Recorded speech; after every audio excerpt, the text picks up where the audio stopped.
So I want to talk to you about school-wide expectations because I'm getting a ton of feedback from schools all over the United States asking about how are we going to change systemic problematic behavior. And as much as most leaders want to focus on how to increase or how to intensify the school code of conduct, you really want to talk about what you're trying to achieve first. So what are the behaviors that are problematic? Like, what are you trying to eliminate? And then what are you trying to develop? So what I'm hearing the most are students are unruly. They just don't have the social skills that, children used to demonstrate 15, 20 years ago. And I understand that, with social media, YouTube, and, reality shows. I mean, think about it. People are always cut from the team. Even The Bachelor. I always loved The Bachelor. But even in The Bachelor, people don't make the team. You're not going to be with this girl. You're cut. Get off the island kind of thing, right? And it's not very validating. I'm sorry. And, we feel terrible. There's very little emotional empathy in today's media. When you look at TikTok, there's all like playing tricks on people or being rude or just, being sassy or, being discriminatory. People are doing it for fun, and then there's a lot of attention and popularity to these types of videos, which then transforms into what we call behavioral norms. So then these norms come into the schools. So the students are coming from the outside of the school into the school with certain types of behaviors. COVID didn't help. Everyone was all stored and bottled up with all this energy and stress and frustration, particularly in the world of stress. And then they are placed back into a school structure and bam, like they don't even know what to do with themselves. But then we have, other ideas, like some of the people's greatest heroes. I mean, my heroes growing up were always, professional sport athletes. You would see one on a Cheerios box commercial. Somebody maybe like Burt Reynolds, who went from sports to movies and was funny and what have you. But now, like we see in the world of sports, everything is based on a brand and it's based on money. And players are not playing pro sports because it's an alternative to an occupation. It's a ridiculously well-paid occupation for some, and that's what other students think they're just going to be able to achieve. So we're in this fallacy of not reality because, one out of how many students makes it to the NBA in high school? I know one out of every 280,000 high school football players makes it to the NFL, National Football League in the United States, from high school, that is. So the students come in with this energy. They have a need for immediate gratification, cell phones being probably one of the biggest drivers of that. Parenting is just not what it was in the past. I mean, I remember being a kid, like I wouldn't have looked at my parents even like with a kind of smirk. I don't even know what you would call it. Given attitude would have never happened.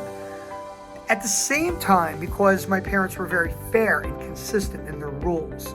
So as much as you didn't want to die, and I'm saying that sarcastically, you didn't want to get punished consistently for doing something, for being a teenager. You also got a certain level of respect from your parents. Like, we talked in the car. These times have changed. People don't talk in the car anymore. People are on their cell phones in the car. People are watching TV in the car. This connection among children and their parents has literally been disintegrated. It's dissolved. It's destroyed. So children rely on other false relationships in order to dictate their behavior or their etiquette. So one out of every other marriage, 50% of all marriages fail. That was prior to COVID. I don't know what it is with COVID. I'm just assuming it's increased. So half of all marriages fail. So so where do you start? So all these behaviors come into the school, and then the school's stuck with it. And we have this job of where we have to educate students. We have to we're competing as educators with the child's frontal lobes. we're in competition with a cell phone. Does the student want to pay attention to the teacher's, detailed explanation on a whiteboard, or pay attention to what's streaming right now on social media, or who's texting who about what? Do students want to, are they dying to go to practice after school? Or are they dying to go out or go home? Or even now, like coffee shops, like we didn't have coffee shops when we were little.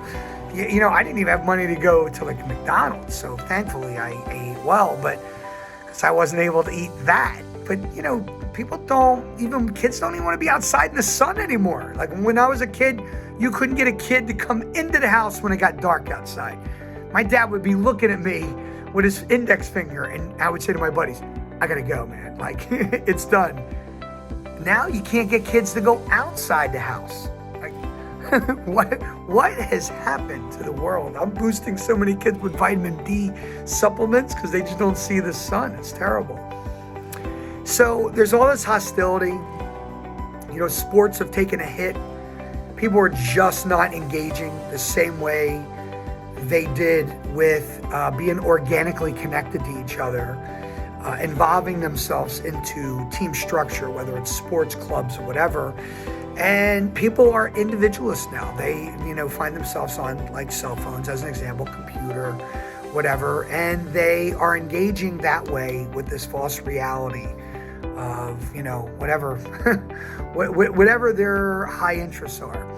With that comes a secondary consequence, which is a, insult to the school, because, now I'm asking teachers to stand in the doorway and greet kids as they're coming into classrooms, and you have kids that are bumping into the teacher, just pushing their way in, and the teacher says, whoa, say excuse me, and the kid's looking at the teacher like, I'm not saying anything to you, and they walk in, and you learn later that they saw this cool video where 3 kids hustled this teacher going into the doorway, and then they posted it, and it got 15 million likes, and next thing you know, it's reinforcing negative behavior, and this is what goes on. So it's scary, right? We have to repurpose student behavior. We have to recycle it, and it starts with school-wide expectations. When you are building school-wide expectations, do not target more than 3, and the 3 should encompass as many behaviors as it can within a school. So I always target safe, responsible, and respectful. Boom. Everything falls under those 3. Now you could come up with something else. I respect that. Your culture, the climate of your culture, your geography can all have an impact as to what 3 you target. If you target more than 3, it's too many. Kids don't lock that into their prefrontal cortex, and you're going to be battling all of these targeted behaviors versus 3 categories that many behaviors fall under. So safe could be, being kind to each other in the hallway, walking down the hallway, not fooling around in the cafeteria, not slap fighting even if it's with a friend, just stuff like that. Responsible could be, again, walking in the hallway, carrying your book bag a certain way, not throwing things in class, even if you're just trying to make it into the trash can, whatever. And then, another could be respectful, which would be, thank you, appreciate that, yes sir, excuse me. I'm a sir guy, so, I know sir is like, from the past, but, some of the other respectful gestures, could simply be just stepping aside to let somebody through. But we want to go back to that. We need to bring the old school back to the new school. So you target your 3, school-wide behaviors, write down the behaviors that should fall behind them, and then we start discussing these school-wide behaviors. And I wrote some ideas down, what I'm doing even right now in a school, which was my teachers in schools, I implement this. We bring these school-wide behaviors up, targeted behaviors, in every single class. We start every class off with, just want to remind everybody that we have 40 minutes for this class and that we maintain a safe, responsible, and respectful classroom. And then here's what we're going to be doing today, and bam, they're off to the races. It's just not the teachers. It's the teacher assistants, the guidance counselors, child study team, administrators, I mean, even school resource officers, janitors, maintenance workers, ladies in the office. And it's not always ladies in the office, but the people that work in the office, the nurses, etc. Everyone discusses, hey guys, I know you want to fool around. It's the nurse's office, however, and we have to be safe, responsible, and respectful. So we always remind what you want them to do. At the beginning of each class, we start off with these 3 school-wide behaviors, and you might want to remind them before they leave the class. So, hey guys, I know we're all leaving, but I just want to remind you as you're walking in the hallway, you've got to stay safe, responsible, respectful. Thank you for having a great day and getting everything finished. Boom, and they walk out. And the administration and morning announcements. Just want to remind everybody, today our basketball team is playing in the playoffs against blank school. And while you're at that, if you're supporting the basketball team, we still maintain a safe, responsible, and respectful school environment. If you're going to an away game while you're at someone else's school, I want to remind you, we maintain a safe, responsible, respectful environment. While you're on the bus, basketball players, in the morning announcements, hey everyone, while you're walking down the hallway, keep your body parts to yourselves. Use kind words and make sure you're walking when you're in the hallway. You don't want to bring up and spend the time and emphasis in what not to do. Kids in this century resist that. They hate it. They retaliate to it. We want to tell people what you want them to do. So that is critical in your announcements. We want to catch students doing the right thing. If you catch somebody walking down the hallway, hey Bobby, I just want to thank you for walking in the hallway. And he turns and looks at you and says, of course I'm walking in the hallway. And we're saying to him, I understand, but a lot of kids run in the hallway and you weren't running, and I just appreciate it. And the kid's like, that's great. All right, thanks. So we want to catch people raising their hand. Hey, thanks, Susie. That is a responsible, respectful thing to do. Raising your hand, appreciate that. You're going to be a great college student one day, because in college you're going to have to raise your hand. So we're grooming students and reinforcing positive behavior versus saying nothing and then only talking to kids when they're doing the wrong thing. So imagine you start your class off and you're just talking about whatever the lesson is and you're not reinforcing any behavior, and now all of a sudden someone calls out without raising their hand and bam, we nail them. Hey, you need to raise your hand. And then the kid's like, I was raising my hand the whole class, for the first 20 minutes I was here, and you're not calling on me. Now I call out and then you're giving me a hard time. So we want to catch the students doing the right thing. And the more that we do that, the more that they will accept constructive criticism when they're doing the wrong thing. That's a big deal. And a star educator will not only know that, but they'll implement that. That is a big, big deal. It's like calling parents. You should have 2 positive calls for every negative. So if you're going to call home, the only time you call a kid's parents is when it's bad news. They're never going to answer the phone. They're going to see your number come up, bam, they're going to cut it off. But if they know there's a 50% chance that it could be good news, or you've had a good last couple conversations, they're going to want to answer the phone. So you want to reinforce positive so that you have the opportunity to suggest negative. And that's where things need to be corrected, not where things need to be punished. The perception of the receiver is critical in the way that we communicate with others when we're developing these expectations. We want to go back to student of the month. You could have student of the month for the person who showed the greatest level of safety. Maybe somebody got in line first when there was a fire drill. People who are responsible. Someone had helped the kid who's in the wheelchair, dropped his book bag, and someone stopped and helped him out. Those who are respectful. There's a special needs kid in the school, and then, a couple of the cool kids brought him on board and introduced him to some people, let him sit with the cool table at lunchtime, things like that. That stuff needs to be caught. And in the schools I consult for, we call that you got busted doing the right thing. It's a big, big deal. We want to reinforce that so the students believe there's a positive culture, our school has a positive climate, our administration, our staff, our teachers believe in us. They want to grow us versus catch us doing the wrong thing. They don't believe in us. And we're connected to them, which means out of respect, I want to do the right thing in this class because I feel the love, right? Because you could be respectfully strict. I'm all about that. That video is coming, so hang in there. But being respectfully strict is all about showing the respect first. And then you can do little things like adding points at the end of a test. So let's say it was 10 vocabulary words. You can add 5 points credit if the kid can name the 3 school-wide expectations. You'll give an extra 10 points on a math test if the student can give an example of what maintaining a safe school environment is. You'll give 10 minutes of free choice time at the end of class if the class can agree on how the school could become more respectful, or 3 examples of respect. I mean, simple stuff, guys, but you got to think, how do I train my students what to do? That's what school-wide expectations are all about. Secondly, how can I reinforce that behavior without having to give them something? Giving extra time is not as much tangible.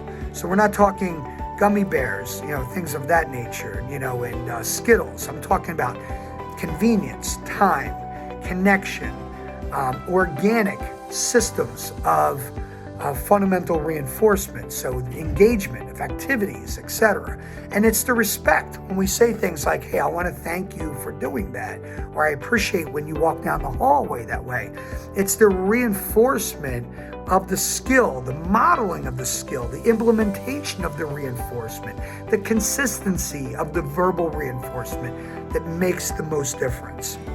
So you want to start with that as we build out how school-wide expectations can just really change the way our school climate cultures are established and how they're going. And then lastly, we can repurpose student behavior by taking a behavior and making it a good student experience so they can learn from a kid pushing his way into the doorway, and we stop him and say, Bobby, love you, man. Like, you're pushing me, you almost knocked me over. I have nothing but respect for you. What's going on? He's like, I was just trying to get in the door. All right, well, listen, because I care about you, I don't want you roughing me up, but because I care about you, I would just say to you, excuse me, could you step aside? So the next time you're coming through the doorway, could you do that for me? Because that's what I would do for you. And we're reciprocating. We're showing reciprocating respect, that this is what I would do for you, and this is the way we do it respectfully, so do it back to me. So, all right, let's do it over again. So go out in the hallway. I'm going to stand in the doorway. Come on, Mr. Buzz. Come on, guys, do it again. It comes in. All right, so what do you say? When I'm here and I'm standing and not paying attention, Mr. Buzz, could you move over so I don't bump into you? Of course, Bobby. Thank you. Thanks for being so kind and caring about my safety. Appreciate that. And then when I start the class off, hey, guys, just like Bobby did just a little bit ago, we're maintaining a safe, responsible, respectful school. So I'm just starting the class off before I go through our schedule for the next 40 minutes. So I boosted him again. That's like a behavior that's a twirling plate that's going to spin on its own. And Bobby is not going to need as much reinforcement there moving forward, but he will need me to circle back around and reinforce it somewhere down the line, again, because it's not an established, set, systemically developed behavior yet, which is why we do things like Student of the Month, because if I threw that in there for 30 days and he knows he has Student of the Month, he's going to maintain, I'm twirling that plate, he's going to maintain that safe behavior. So we want to keep that going. The email home, the mom, grandmom, whoever's at that house, let them know, hey, made a good choice, healthy choice, because it's all about development. It's not about fear. It's not about disrespect. It's about caring. It's about respect. All right, so I hope this is good for you. Keep practicing this. Keep following my videos. And I hope for you guys to develop yourself a really cool, safe, responsible, and respectful school culture. God bless.